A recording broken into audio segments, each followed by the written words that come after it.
This is the 10th video of my Targaryen Kings series, in which I explain and analyze the reigns of each king in the Targaryen dynasty. Baelor I is the 9th Targaryen king, but all the Targaryens post-Aegon III are only covered briefly in the World of Ice and Fire, and sporadically across the A Song of Ice and Fire books. Fire and Blood hardly gave enough objective information about the first 7 kings, so we know even less about the other 10. Baelor is the younger brother of Daeron the Young Dragon, and the second son of Aegon III and Daenerys Velaryon. Daeron was obsessed with conquering Dorne, so that ended up killing him at the age of 18, as well as over 50,000 people. Daeron had neither wife nor child, so upon his death in the Dornish desert, his brother Baelor ascended the Iron Throne at the age of 17. A year earlier, he married his sister Daena, though the marriage was never consummated and was eventually dissolved. And she also gave birth to a bastard who started a series of wars that plagued the Targaryens for generations. When Daeron conquered Dorne the first time, he took 14 noble hostages back with him to King's Landing. The Dornish rebelled anyways and killed King Daeron, so the Hand of the King, Viserys, put all the Dornish hostages in the dungeons to be hanged. This Viserys is the brother of Aegon III, and uncle of Daeron and Baelor. By 161 AC, when Baelor became king, Viserys had already been Hand since the final years of his brother's reign. He would remain Hand of the King throughout both of his nephews' reigns as well, providing strong administration while Daeron warred and while Baelor prayed. Baelor's cousin, Prince Aegon the Unworthy, even imprisoned his own paramour, who was Dornish. Instead of executing these 15 hostages, Baelor's first act as king was to pardon them all. He said he would bind up the wounds with Dorne and make peace with neither sword nor army, the opposite approach that Daeron took. The first warning sign that Baelor might not be entirely sane was when he walked the entire way from King's Landing to Sunspear barefoot. According to fan calculations, that's a distance of around 1,000 miles. It would take over a month to travel there by horse, and Baelor walked, barefoot, because the 7 told him to do it. That's like walking from George Martin's home in Santa Fe to Zacatecas, Mexico. Baelor walked while the 15 Dornish hostages rode horses behind him. This would have shamed any other king, but Baelor, for all his many faults, was not prideful. Baelor stopped at Castle Will, where his cousin, Aemon the Dragon Knight, was being held captive, naked in a cage. He'd been fighting in Dorne with King Daeron. Lord Will refused to release Aemon, so Baelor gave his cousin a prayer and swore he would return. He continued walking through the treacherous Boneway, where thousands of men had died before. He finally made it to Sunspear, and made peace with the Martells. To seal the pact, an 8-year-old Daeron was betrothed to Princess Maria Martell. Prince Martell also agreed to command Lord Will to release Aemon the Dragon Knight. When Baelor returned, Aemon's cage was now suspended above a pit of vipers. Aemon begged Baelor to leave him and go find help in the marches. Instead, Baelor said the gods would protect him, so he stepped right into the viper pit, was bitten 6 times, and was pulled up by Aemon, who then put Baelor on his back and leapt to safety. Aemon the Dragon Knight delivered King Baelor, who had entered a coma from all the snake venom, from Castle Will to Blackhaven to Storm's End, being treated by maesters at every stop. Over half a year later, Baelor was well enough to go home and sit the Iron Throne. His 10-year reign was about to really begin, and the realm was about to see how different Baelor was from his predecessors. His father, Aegon III, was dour and very hands-off. He was called the Broken King, and besides his commitment to peace, Aegon had no passions in life. His first son Daeron was quite the opposite, energetic and hands-on to a fault, and quite passionate for one thing, Dorne. He undid his father's peace and got thousands killed in his failed attempts to bring Dorne into the kingdom. Baelor was not passionless like his father, nor was he violent like his brother. He was religious above all else. so religious that it doomed his life and his reign. First, Baelor convinced the High Septon to dissolve his marriage to his sister Dana. They were wed when he was still Prince Baelor, and they never consummated the marriage. His next bright idea was to lock away his 3 sisters in their very own Court of Beauty in the Red Keep. More accurately, it became known as the Maiden Vault, a place where Dana's, Rhaena's, and Elena's innocence could be protected from the lusts of other men. Though some said Baelor couldn't trust himself not to incestuously fornicate with his sisters. The Maiden Vault was for his own good, not his sister's. Dana the Defiant was beautiful and fierce. She rode well on horseback and was excellent at archery. She used a fancy Dornish bow her brother Daeron brought back from his conquests. Dana idolized the young dragon, and probably would have been happier to marry him had he not gotten himself killed in Dorne. But she was stuck with Baelor, and she escaped the Maiden Vault 3 times disguised as a servant, once with the help of her cousin Aegon. Dana was so defiant that she insisted on getting pregnant out of wedlock, perhaps just to spite her pious brother. More on that later. Rhaena took after Baelor with her piety and passivity. She didn't mind being kept in the Maiden Vault, and eventually she became a septa. She was a lot like Nerys, her cousin. Nerys was religious and gentle and quite frail. She was an awful match for her brother husband, Aegon the Unworthy. But Nerys was 9 years older than Rhaena.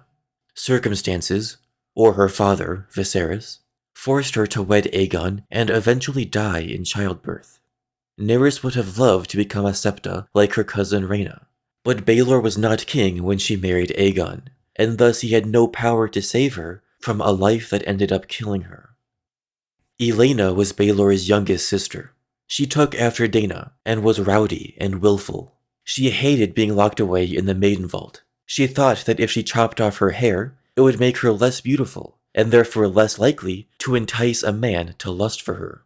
But Baelor kept her locked up anyway. Curiously, Elena had a dragon egg. Its shell was white and blonde, just like her hair. Obviously, it never hatched.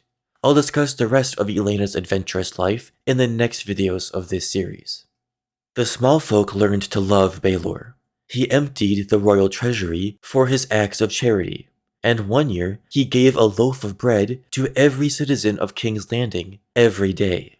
But the lords learned to hate Baelor and his increasingly erratic, zealous decisions. All of Baelor's decrees were about religion. He tried to make the citadel use doves instead of ravens, since doves were a bit holier in some way. He tried to offer tax exemptions to lords who put their daughters in chastity belts.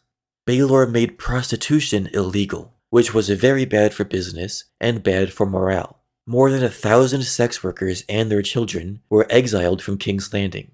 Baelor ignored the civil unrest that followed, and instead began working on his passion project, the Great Sept of Baelor. Built of 7 crystal towers above a white marble plaza with a giant statue of Baelor right out front. The whole thing was a bit ostentatious and self-aggrandizing for a king who was really not supposed to be about all that. The High Septon enjoyed more influence under King Baelor, and Baelor himself swore the vows of a Septon, refusing to ever marry or father any heirs. In a world so obsessed with having as many sons as quickly as possible to shore up succession, Baelor was content to spend his reign devoted to religion and let the throne pass to his uncle Viserys and his side of the family. Viserys was a fine enough man, but his heir was most unworthy. For the good of the realm, Baelor should have had a son and protected everyone from Aegon IV. Perhaps the worst outcome of all Baelor's zealotry was his insistence on burning books.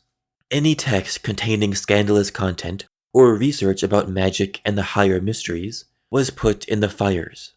The Testimony of Mushroom, a salacious source detailing the many scandals at court during the Dance of the Dragons, was burned, for example, as well as Septon Barth's Unnatural History, with knowledge coming from one of the greatest minds in Westerosi history. Fragments of these books survived, but much was lost. Baelor did not care about education or science if it came at the cost of offending his gods. As the years went on, Baelor spent more and more time praying and fasting to atone for all the sins being committed against the Seven. When twins were born to Daenerys and Aegon, and died shortly after their birth, King Baelor fasted for a moon's turn, or a month. This nearly killed him. When the High Septon died, Baelor said the gods gave him some type of vision of who should be the next High Septon, a common, illiterate stonemason named Pate. After High Septon Pate died of a fever, Baelor believed his replacement should be an 8-year-old boy who had the power to work miracles and spoke to the gods via doves. Baelor was sliding into madness and went fully off the deep end when his sister and former wife, Dana the Defiant, gave birth to a bastard boy, Daemon.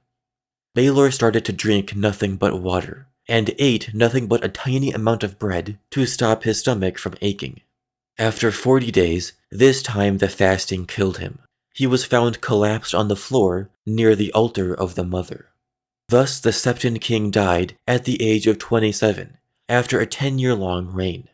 That sounds pretty pathetic, but Baelor's reign actually ranks in the 46th percentile across Targaryen history. There are some who suspected it was poison, not lack of food, that killed Baelor.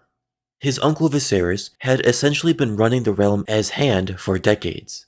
Some said that Viserys poisoned Baelor to finally take the throne for himself, while others said Viserys did it for the good of the realm. Near the end of his reign, Baelor became convinced that he must convert all the non-believers in Westeros, which would have caused holy wars against the North, who worshipped the Old Gods, and the Iron Islands, who worshipped the Drowned God. If Viserys killed Baelor, it was a decision that may have saved thousands of lives. Let's talk dragons. The last dragon died in 153 AC during Aegon III's reign. This was 8 years before Baelor became king. The dragons were gone, but there were still plenty of eggs from the Dragonmont and the Dragon Pit. Baelor's sister Elaena cherished her egg. A century later, Aegon V had 7 eggs he tried to hatch at Summerhall. The tragic night Rhaegar was born. Baelor tried to hatch dragon eggs too. Instead of placing them in a fire or doing some type of blood magic ritual, like Aegon V and Daenerys, Baelor chose to pray over his egg for half a year. It didn't work, but it makes you wonder why a religious, non-violent king like Baelor would want to bring giant, fire-breathing sky lizards back into the world. Maybe Baelor wasn't as gentle as the historians say. His descendant Aegon V was one of the kindest kings in history, and even he wanted to unleash dragons on the lords who opposed his rule. Maybe Baelor was so committed to the faith that he wanted to use dragons to force non-believers to accept his religion. Maybe this is what Viserys feared, and is what convinced him to poison Baelor. Viserys was one of the last living Targaryens who witnessed firsthand the destruction dragons could cause. Although Viserys himself had a dragon egg he cherished as a boy. And when they were adults, Viserys convinced his brother Aegon III to bring in mages from Essos to try to hatch a clutch of dragon eggs, using some sort of magic. There is something weird going on with these Targaryens. Aegon III hated dragons so much they called him the Dragonbane, yet even he tried to bring them back. Baelor was gentle and pious, yet even he tried to hatch dragons. So maybe we can just blame it on dreams. Maybe Aegon III and Baelor dreamed of dragons, just like 100 years later, each of King Mykar's sons dreamed of dragons as well. Maybe they knew about Aegon the Conqueror's prophecy, and thought they needed a dragon to save humanity. A prophecy about the end of the world might have been enough to change Aegon and Baelor's philosophy about dragons. Baelor would not be the last Targaryen king to attempt to regain his ancestral power. For all his religion, forgiveness, and fasting, Baelor could not change who he was, a Targaryen, and he could not suppress his Valyrian dragon dictator tendencies. It was in his blood. Westeros should be thankful Baelor failed to bring back dragons. If he did, the Blackfyre rebellions would have gotten a whole lot messier. In fact, if Baelor wasn't so zealous and didn't annul his marriage to Dana, she probably wouldn't have had sex with Aegon the Unworthy, and thus given birth to Daemon Blackfyre. Baelor is indirectly responsible for generations of turmoil for his family and his realm. Let me know in the comments your thoughts about Baelor. Was his generosity to the small folk enough to make him a good king? Or was he too weak and stupid? How would you explain Aegon III and Baelor's attempts to hatch dragons, even though it contradicts their characters? The next entry in this series will cover Viserys II's abbreviated reign. Thanks for watching and subscribing.